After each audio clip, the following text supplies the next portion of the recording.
Welcome to Sage and Sorcery, and today we are entering the dreaming. Netflix's The Sandman is a poetic and beautiful adaptation of Neil Gaiman's very famous comic of the same name. It blends myth, horror, fantasy, and the human condition in one beautifully written story. It's part Shakespearean, it's part supernatural road trip, with a little goth existentialism thrown in there. If you've heard about the comics but you've never read them, have no fear, that's what I'm here for. We're breaking down what makes The Sandman special, how the show adapts its source material, and what to expect for the final season. The Sandman is the story of Dream, also known as Morpheus or Lord Morpheus, the Lord of Dreams, an immortal being who governs our sleeping world. He's one of the seven endless.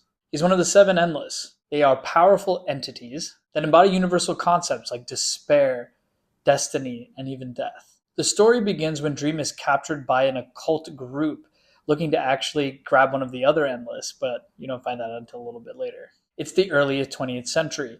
He then spends an entire another century in imprisonment, while his realm, the dreaming, falls apart. When he escapes, his quest is clear: reclaim his tools, rebuild his realm, and confront whatever has changed while he's been gone. But this isn't just a story about revenge or restoration. It's a meditation on storytelling, on grief, power, change, and whether an immortal can even grow. So let's talk a little bit about how the comics differ than the book. Neil Gaiman's comics are dense. They're lyrical and sprawling. They're ranging from horror to historical fiction to fantasy. So how does Netflix handle such a massive source material? Surprisingly, with pretty good grace, with some subtle and very linear and accurate changes. So here's what the adaptation does differently. First and foremost, there is more cohesion to this story. The comics hop across time and genre, and the show does the same, but it feels a little bit more cohesive when doing so. The show organizes the arcs into clear, linear storytelling. It keeps the emotional arcs front and center. Second, a major change is Lucien becomes Lucien. It's a very smart shift. Dream's librarian Lucien becomes Lucienne in the show. She acts as a more accurate counterbalance to Lord Morpheus's cold and, deeply logical self. It's a really good shift, it really is. Third, we have modernization. While much of the story is timeless, some small updates here and there kind of make it more grounding. Adjustments around tech, around language, around specific speech patterns actually makes the adaptation a little bit more digestible. And it feels organic rather than forced. Fourth are expanded character moments. It's definitely one of my favorite parts. Supporting characters like Joanna Constantine, Rose Walker, and even his sister Death get much richer backstories in a condensed way that we didn't really get before. It's adding more screen time to these secondary characters without losing focus, but kind of continuing different themes that we see in and out of each episode. Fifth is the visual interpretation.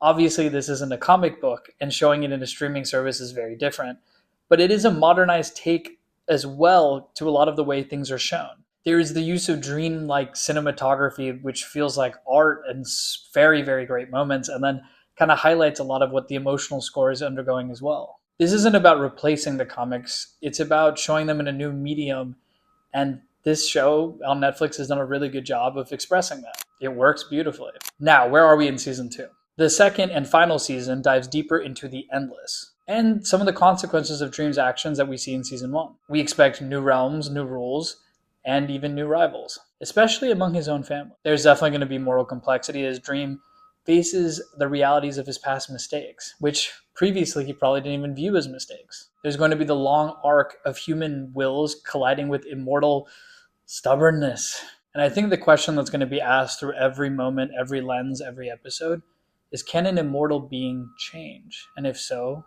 why? Each episode in season 2 is part of a larger tapestry. Some stories are whimsical, others tragic, but all leading toward the fate of the dreaming itself. So, why is Sandman worth watching or even rewatching? Again, The Sandman is not your typical fantasy. It's quiet, it's profound, it's unafraid to linger in sadness or even drift into realism. But make no mistake, it's also rich with lore, magic, and deeply unforgettable characters. If you're tired of formulaic stories and want something deeper, something timeless, something dark, something beautiful, The Sandman is worth the dream. And this is just the beginning. I will be covering every episode of season 2, enjoying the characters and the symbolism and all the stunning visuals along the way. In the end, we're all dreams, somewhere between sleep and story. This is Sage and Sorcery, and I'll see you in the next one.